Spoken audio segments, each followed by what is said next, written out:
Assalamualaikum warahmatullahi wabarakatuh. Salam sejahtera bagi kita semua.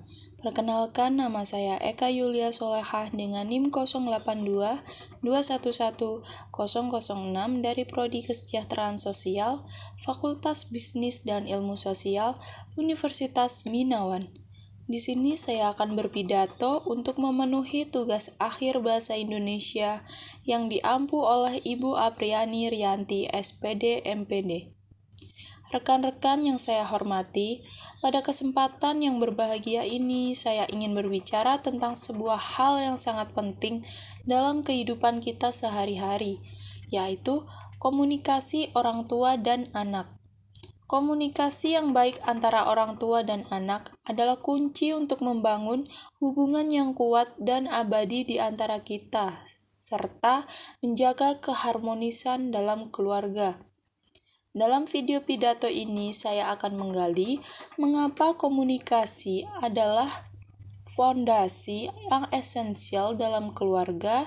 Nah, tantangan-tantangan apa saja yang perlu dihadapi dan beberapa cara untuk meningkatkan komunikasi kita agar lebih efektif dan bermakna.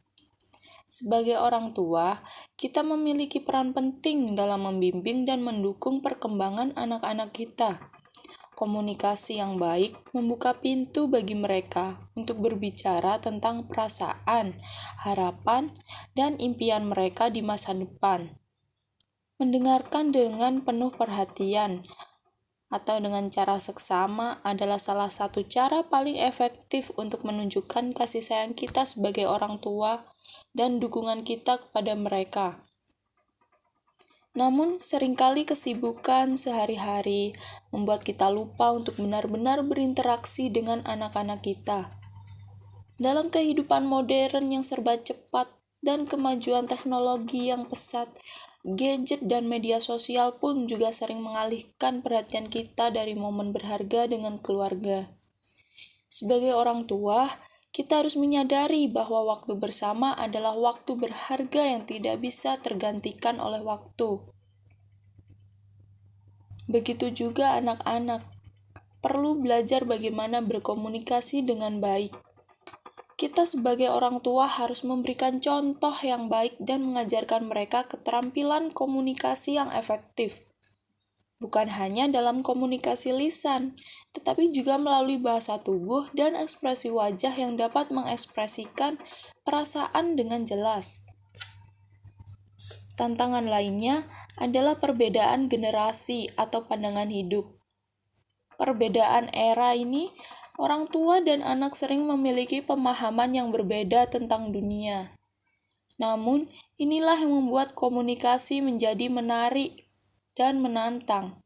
Kita perlu belajar saling menghormati pandangan satu sama lain atau perbedaan pendapat dan mencari kesamaan dalam sebuah perbedaan tersebut. Sebagai langkah awal, untuk meningkatkan komunikasi itu sendiri, kita bisa mulai dengan menciptakan lingkungan yang nyaman dan terbuka untuk berbicara. Jangan ragu untuk membuka diri dan berbagi pengalaman kita dengan anak-anak. Dengan cara ini, kita juga mengajak mereka dengan merasa nyaman berbicara tentang hal-hal yang mereka alami. Selanjutnya, penting bagi kita untuk mendengarkan tanpa menghakimi.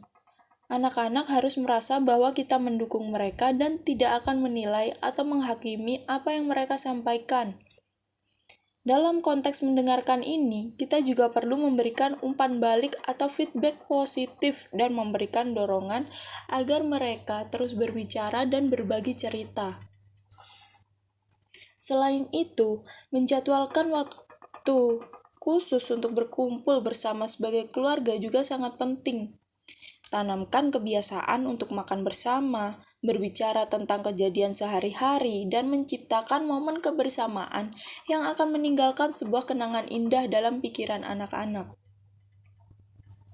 Sebagai orang tua, kita harus belajar untuk lebih menghargai perasaan anak-anak kita dan mencoba memahami dunia mereka. Jangan meremehkan perasaan mereka karena bagian dari pertumbuhan dan pembelajaran.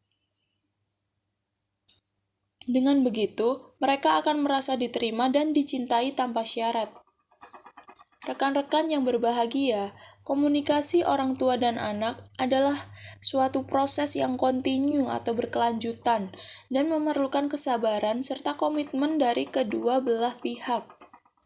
Mari kita tingkatkan kualitas komunikasi agar dapat membangun ikatan yang abadi dalam keluarga kita. Jadikanlah rumah kita sebagai tempat yang penuh cinta, dukungan, dan pengertian. Akhir kata, marilah kita bersama-sama menciptakan keluarga yang komunikatif dan harmonis, di mana setiap anggota keluarga mereka didengar, dihargai, dan diterima apa adanya. Semoga Allah Subhanahu wa Ta'ala senantiasa memberikan petunjuk dan keberkahan dalam upaya kita menjalin komunikasi yang lebih baik dengan orang-orang terkasih di hidup kita. Terima kasih atas perhatian rekan-rekan semua yang menyempatkan waktu untuk mendengarkan pidato saya. Apabila ada salah kata, mohon dimaafkan. Saya akhiri. Wassalamualaikum warahmatullahi wabarakatuh.